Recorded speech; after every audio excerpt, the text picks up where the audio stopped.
Good Saturday to you, everybody, at Com 785. Welcome to week boom bam, week 12. We are what, 3 weeks away from the end of the semester? That's sobering. That calls for a little additional wake up. Much better. Here I am now, your sufficiently caffeinated communication instructor. How is everybody doing? I missed you.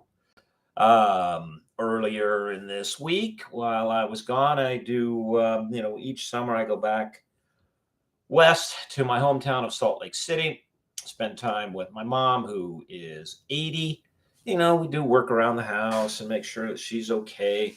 And then if I've got some time left, I do a little backpacking, sort of get out into the out there and decompress, something that I much need. And so I apologize for being back late. I thought I would be back on the 26th, but as it turned out, I wasn't back until the 27th. I stayed an extra day with my mother, did some, extra projects, and it's just how these things go. So I missed our conversations. I'm now catching up with your posts. So we are now closing out week 12. Okay. So you should be finishing up the discussions, the questions and answers due on the 31st, and that's Monday. So here's what I'm going to do. Excuse me. On Monday, maybe Tuesday, let you get that finished.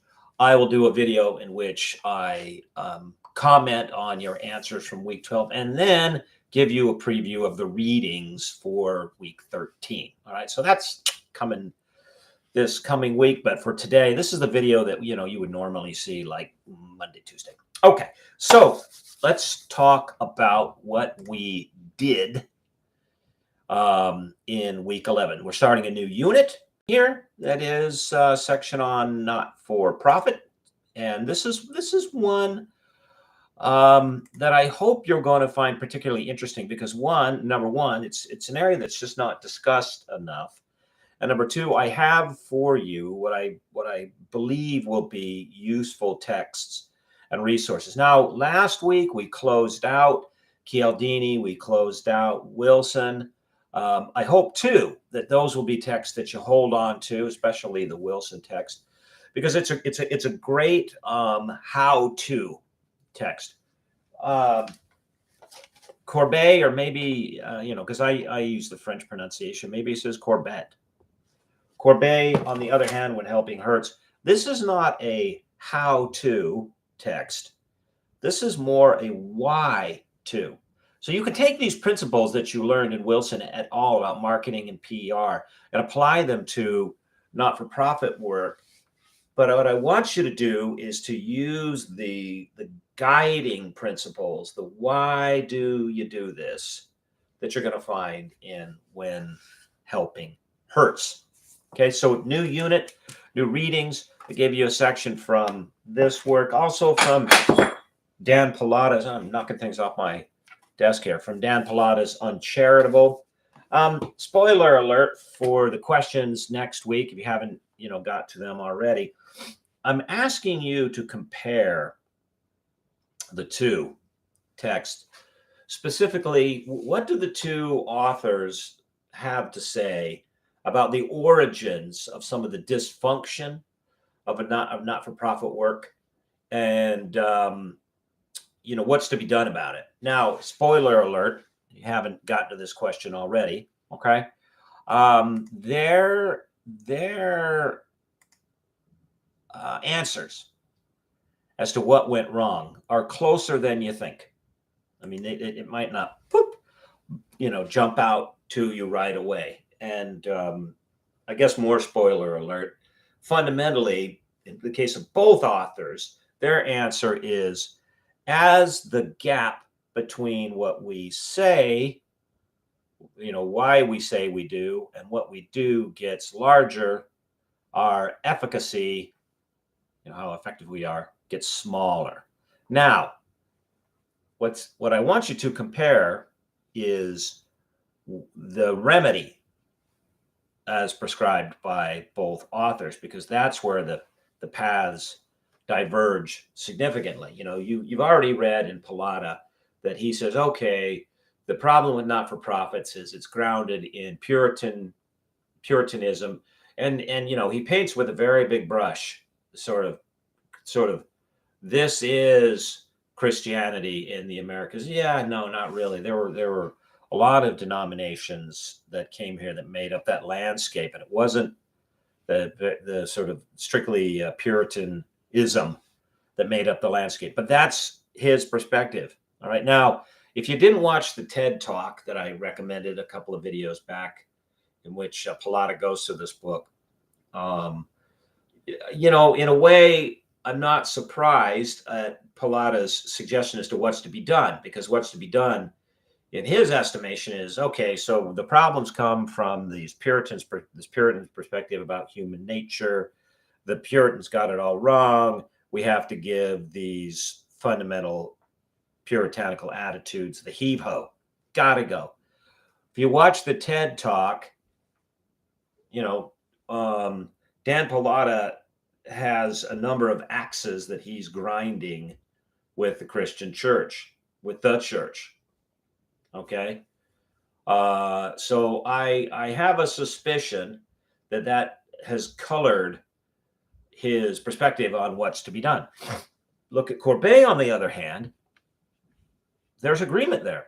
He's like, yeah, there's a distance between what we say we're supposed to be doing as Christians and what we do as Christians. We get this all the time in the Gospels, that the behavior that Christ railed against, perhaps if not most frequently, then most ferociously, was that of hypocrisy. Woe to you, you hypocrites! You're like tombs. You're whitewashed on the outside. Like everything's supposed to look nice, but on the inside, you're filled with filth and corruption. Very, very hard on hypocrisy. And we see this, all throughout, whether it's the Gospels or Scripture. And Paul tells us, well, you're wasting your time, man. If you're coming to lay your gifts at the altar, and yet there's enmity between you and your brethren. And this means, anybody, any of our brothers and sisters in Christ, go fix that. All right. So as that distance between what we say we're supposed to be doing and what we do as Christians gets wider, our walk with the Lord gets a lot wobblier. And so as you're seeing, if you're already into the readings for this week, week 12, from Courbet, he's saying the way to fix it is not to give everything the heave ho. It's to close that gap. It's to understand the centrality, the necessity of a godly life in someone's life. And I don't think he's being snarky or curt or offhanded when he says that one does not live by bread alone, but every word that proceedeth from the mouth of God. The response that Christ gives to Satan when he's tempted in the desert. So, you're hungry, why don't you just look, chow, turn those stones, those rocks into bread, and bam, all will be right with you, right? Okay. Courbet is saying, no, if we're going to get this right, we got to close this gap. So watch for the divergence in the two authors as to what's to be done. And, surprise, as a Christian at a Christian university. And by the way, for those that don't know, as a Christian convert, that is me, I grew up a Mormon, spent, something like 2 decades as an atheist agnostic. And that wasn't, and I don't mean by I don't believe in anything. There was a lot of struggle during that time. And then gave my life over to Christ. But that message about closing the gap resonates loud and clear with me. And I'm not saying, it doesn't with you, but it's not merely because I'm Christian teaching at a Christian university. I think Courbet is getting it right by way of solution, and Pallotta is not. It's through life experience, having lived a life in which, I was going to say I was not struggling with fear and trembling towards my salvation. I don't know, give it a second thought. I was like, okay. And then in a life in which I'm working out my salvation with fear and trembling. Big difference. Okay.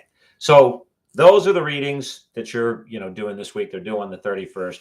We'll talk about the readings for the coming week, week 13, and your answers next Monday, Tuesday in those next two videos. Okay, let's take a look at the readings back from week 11. That is when we introduced these texts. Okay, now keep working on your class projects. Yes, I have some of you asked me about graded feedback for your part 1, and I had intentionally withheld that. What I wanted you to do was take the verbal feedback from the residency and build that in. But I'll give you written feedback that you can use as you finalize your projects in the last couple of few weeks. Okay, so and plenty of time to do that and make the changes that you want. Okay, so keep working on that. And I think I'm gonna end up sneezing here, whether I like it or not. I just I don't belong allergy wise in the Midwest. That's, we're just going to call it like it is. All right, week 11. Question number 1. What does Pallotta have to say about attitudes concerning self-sacrifice and the impact on not-for-profit work in the United States in your informed opinion? Remember what that's key for. It's like, what could you cite to justify what you write? That rhymes. Is he correct? Billy, let's take you first because you went first. Pallotta argues that the foundational belief about nonprofits has been skewed. The belief that those who serve in non-for-profits don't care as much or should receive blame for continued struggle on many issues plaguing American society is cruel. And it certainly is debilitating for not-for-profits. Now, let me pause right there, Billy, in terms of the book, not your answer. Give him an A for effort and a rah for his unbounded optimism.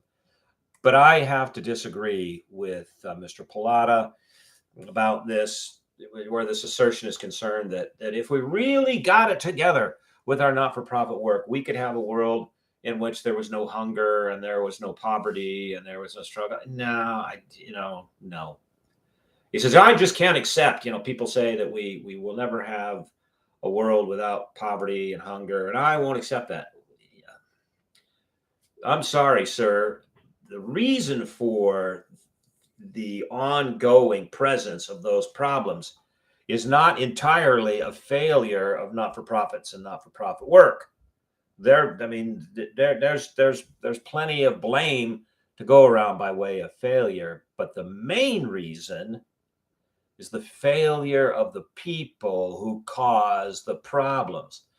And that is nigh on impossible to address. I mean, what are you going to do? For example, okay? I mean, right now in the Sudan, there's a civil war raging. And civil war, there was a coup in Niger last week. So civil war and political unrest on a continent as large as Africa. And if you've never, take a look at, Google sometime, how large is the continent of Africa, and find one of those maps in which major continents are placed within, the boundaries, like they've been cut out of a map. Europe and the United States, South America, it all fits in there. This is a huge place, okay? Civil war and major upheaval on the continent is no more surprising than the sun coming up. Okay, I'm not saying, therefore we go, what are you going to do? But the question is, let's take Sudan. What are you going to do? What are you going to do with these warring parties? What, are you going to carpet bomb them? All of them? Say, hey, cut that out. You're using food as a weapon, and your war with each other disrupts markets and supply lines and affects the most vulnerable, primarily women and children, and spreads misery, poverty, and deprivation throughout the land. So what do? You go to the political superstructures and blow them up.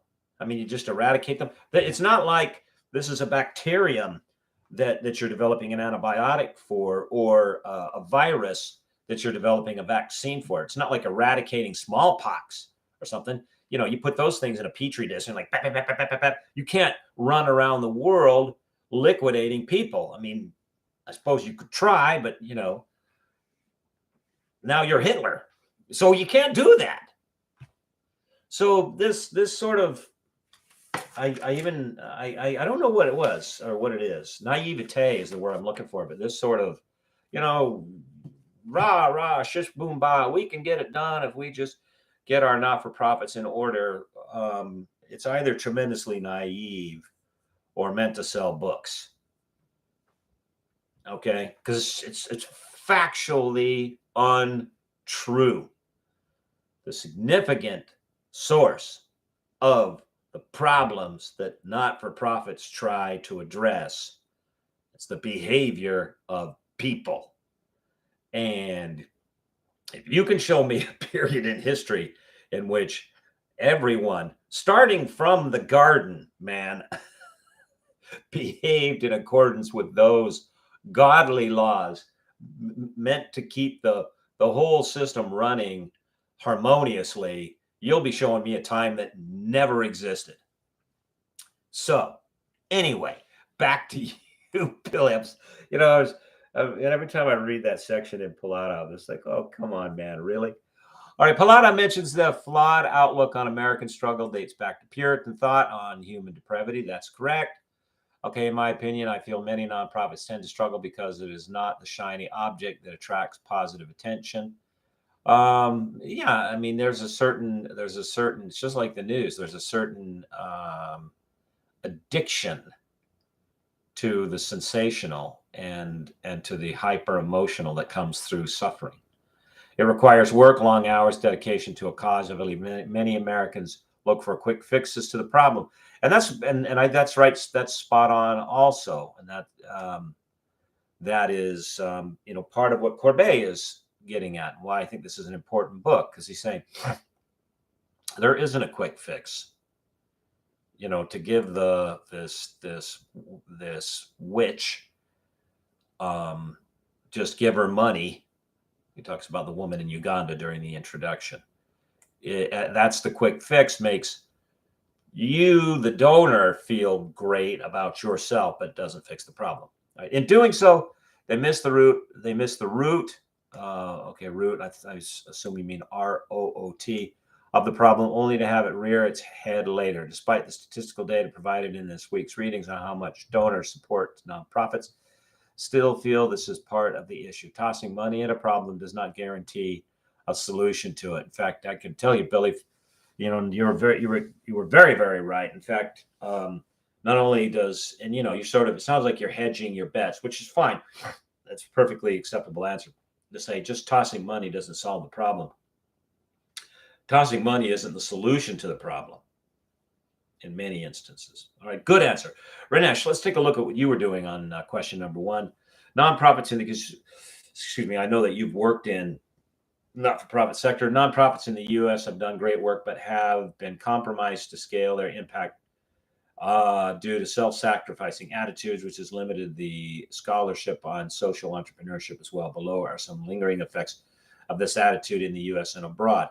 And before I get to those lingering, I want to confirm you in what you're saying. Among the many different, you know, jobs in the not-for-profit sector, one of them that I did for a while was I was the chief fundraiser for the Wisconsin branch of the American Life League, organization called Pro-Life Wisconsin. And I can remember one afternoon sitting in the living room of a potential donor, and I was there to solicit a gift. And I do believe that, I was thinking back on it the other day, I do believe that the donor made a gift, but as she did, she was very upset about my even asking, because as she did, she gave me this mini lecture on how people who do this work, meaning pro-life work, they shouldn't get compensated. There should be no money involved. You should do it for the love of God. And as I sat there listening to it, I thought, yeah, I'll keep that in mind when I go home tonight after work and my children ask what's for dinner. And I'll say, well, it's the love of God. I know, sarcastic, but I can confirm that is an attitude pervasive among people that make donations. Okay, let's take a look at some of these lingering effects that you list. Okay, impact investing makes both a positive social financial return. Here, investors are interested in a blended value proposition beyond just a financial one. Non-financial and financial are critical elements of impact investment. Nonetheless, there's some barriers to investing. One key element observed is the feasibility of achieving financial return on the investment, which is a really significant one from a legal perspective.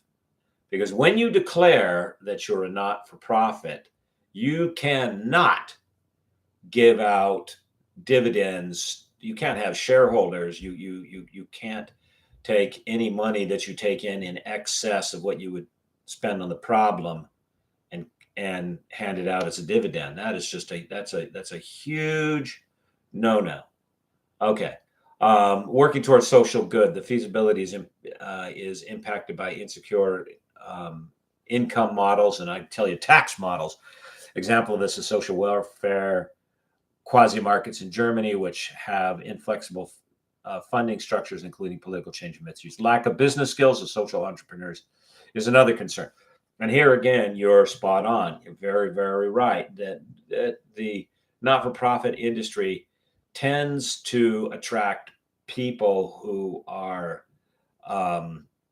ideological, in some instances hyper ideological. That is, the ideology comes before and even in place of the process. I mean, there's an organization, and they're not for profit. There's an organization currently running around Great Britain and parts of Europe called Stop Oil. And among other things, their tactics are they show up to museums and throw food and paint on works of art. They lay themselves down on the street and major highways in Britain. And, when you ask them, hey, so what is it that you're trying to achieve? And they said, we want an absolute moratorium on drilling for oil. No more leases passed out in the UK, drilling leases. Zero, stop, period. And then when they're asked, in fact, there's a number of interviews in which they're asked, okay, do you think your tactics of, say, throwing a can of soup on the painting of sunflowers by Van Gogh in the National Gallery in London, how does that translate into people getting behind you to support, petitioning Parliament to withhold leases for new drilling? I'm trying to connect it, and I'm just not gonna, I just can't connect. Okay, so there is a lot of that because of the hyper ideological nature of people that often get into not-for-profit works and work, and they don't have a lot of entrepreneurial skills. They don't have a lot of business sense. In many instances, I can confirm that from working. Okay, anyway, social entrepreneurs lack proper business plans to, there you go, attract investors or even manage money. Some investors view the innovative nature of social enterprise as high risk due to the small amount of experience. And you cite Rawls, et cetera. Training programs for social entrepreneurs or NASA associates can help these challenges. Lack of standardized tools for measuring outcome and linking them to the activities of social enterprise has made it difficult for social enterprises to prove their legitimacy and secure social impact investment. Okay, thank you. That is an excellent example, Ranesh. And that last point too, I want to touch on it. And everybody keep in mind, by the way, that material that we throw out here, meaning me, is fair game for the final exam. So what I wanted to touch on is the lack of, you mentioned lack of standardized tools to measure outcome. Again, one of the significant detriments to the efficacy of not-for-profit work is how they measure outcome. Many not-for-profits, because of how the not-for-profit model works, that is, we have to have donations to make the thing run. We are handicapped by the expectation of our donors and the legal tax structure under which we operate, we are prohibited, that's a better word, from investing money into who we are and what we do. So it's all money in, money out. That tends to lead to a, I don't say I'm not going to say they do this on purpose, but that tends to lead to a success of measured outcomes by way of how much money did we take in, how much money did we send out, not did the money we send out solve the problem. That sometimes comes second or third to the measurement of success, meaning money in, money out, which is not the measurement of success. I mean, any business that operated under the model of we're successful because we spend as much money as we take in, they'd go out of business. And if you don't have money for capital improvements and maintaining inventory and adjusting the markets and advertising and blah blah blah, you're dead in the water, man. Fortunately, because of the legal structure and then some of the psychological expectations around not-for-profits, that's the model that they fall into. And success is measured by donations in, donations out, as we spent this much money on this problem. And the question of, well, did you solve the problem? That is often not addressed. Now, again, I'm not saying that they're intentionally trying not to solve the problem. Just the structure lends itself, it pushes itself that way. Okay, question number 2. List Pallotta's principal tenets of the Puritan belief in human depravity. Have you ever encountered these attitudes working for or with a Christian ministry? What do you think of Pallotta's assumptions concerning the origins of dysfunctional attitudes within the not-for-profit sector? Okay, Nicolette Pallotta, and then you name his principles, which I'm not going to go through here, but again, this is all fair game for the exam. Pallotta's assumption is accurate because there is no way that an organization can grow using the Puritan belief in humanity. For example, during our DEMCO, this is the organization that you work for, right? A founders board meeting, we had to decide if we would continue to give our members assistance by providing a Walmart gift card or if we should develop our own gift card with a logo so the recipients could distinguish whom the donation was actually coming from. And that's branding. That's marketing. That's good. That's smart. I voted to develop our own gift card because it not only helps with marketing, but also gives top of mind awareness that DEMCO is responsible for the good deed. My pastor always tells his congregation, you don't give to be seen, but you should be seen giving. Okay, and that becomes a problem. Now, again, back to Pallotta, he places a lot of weight on these Puritan beliefs in human depravity. I'm not convinced. I mean, yes, I'm not saying I'm not convinced that these aren't Puritan beliefs. I'm not convinced that they rule the marketplace because, so for instance, among Puritan beliefs was if you find a witch, you should execute her. Usually her. You should execute her. I don't see us running around, looking for and burning witches. We've moved on, man, in a lot of ways. So anyway, okay, Cheryl. So you list Pallotta's principal tenets of Puritan belief in human depravity. Again, I want you to be familiar with this, everybody. And you say, I've not encountered these tenets, just the opposite. When I was in an on-air personality years ago, we worked to support St. Jude's Children's Christian Hospital by doing live radiothons to help raise money for the charitable program. The concept was that the money raised would support research on childhood cancers and diseases, covering administrative costs and salaries, while at the same time providing medical care and testing to children suffering from cancer, taking care of the family during their stay. So really a 360 approach, yeah? All at no cost to the family for the medical care. It felt so good to help support this program. And you know what I wanted to know, Cheryl, and that's a good example, was how did the people react, the donors react, when you told them that, part of their donation was going to cover administrative costs? Because if they were like, yeah, okay, you got to have administrative costs, that would undercut Pallotta's arguments about these tenets of human depravity that are a ball and chain on the not-for-profit industry. Okay, said as specifically like the second to the last one, no one should seek to earn a profit in charity. Profit making is for profit sector. Okay. Question number 3. Have you ever done anything to hurt poor people? Please explain your answer. Now that's a bit of a loaded question. I recognize. But I'm interested in your experience, not just a parroting of the text. Go, well, hey, read the text. And read the text? What does the text say? You read the text. Well, the text says, I want to hear what's going on in here.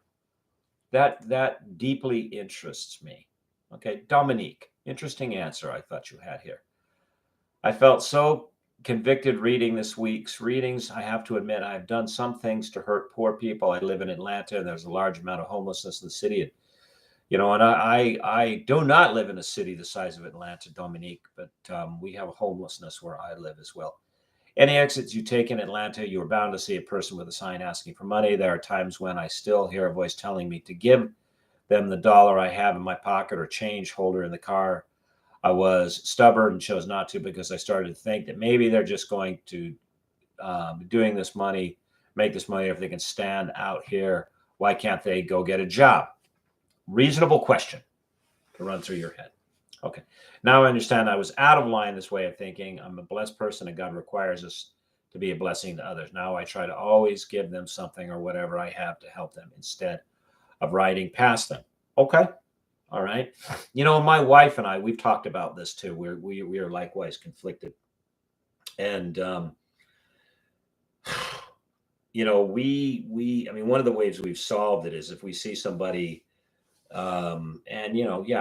there's a certain judgment call. They look particularly beat up or particularly vulnerable. Women. We see a lot of women who are homeless, or individuals who are quite young.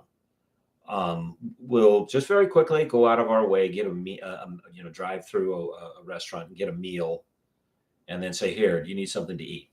Here, would you like something to drink?" Now, can you live just on being homeless on burgers, fries, and a drink? No, because we live in a cash economy, and I don't just mean paper, but you need money for other things. So there are times of the year, especially in the winter, because it's quite cold here where I live in the winter. We put together small sort of bags that we keep with us in the car, and they have things like socks, some food, maybe even a little card saying, we love you, God loves you, things that are specific by way of bodily needs, physical needs for warm weather, and things that we hope are specific for spiritual need. Okay. Anyway, Daryl, I thought your answer was very interesting as well. Corbet seems to argue that when you help the poor, you create a dependency. He supports this statement with how welfare programs can help create a dependency. I believe Corbet is saying that if you help someone who may be able to help themselves, then ultimately you're hurting them indirectly. And that's precisely what he is saying. Okay. So you're not getting at the root of the problem. And it's not just material help that harms, that, if you're not bringing to them this deeper understanding of the centrality of God in our lives and what God's mission is for us, et cetera, then you're reducing the individual to a material entity, and you're taking out the spiritual. So you're right. It's reductive. Okay. I don't totally agree with this argument. On the one hand, I can see how dependency can handicap someone because it kills the person's motivation to pull themselves up. But for people who don't have the resources or the intellect to find the resources and pull themselves out, then you have to help them. Okay. Using Corbet's rationale, I can say that I have hurt the poor. I've hurt poor people. I've been in many situations where I've stretched myself thin helping friends and family members. To me, it would seem like you have to establish a cutoff point for helping poor so they don't get comfortable and lose motivation because of your help. And one of the things that resonated with me with your answer is I have a family member That's very much the same scenario, that this person is constantly in dire straits, sometimes more pressing than others. I mean, sometimes being broken down on the side of the road miles from anything, and they land in these situations over and over and over because of their own doing.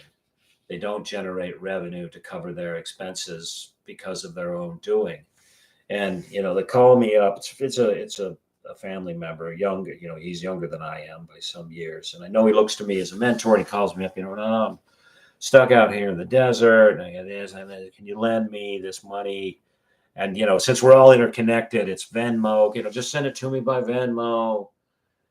It's just like, I'm like, where's the line, man? Where am I disincentivizing this guy to do something about the conditions that constantly land him in the conditions in which he has to pick up the phone and ask me for money?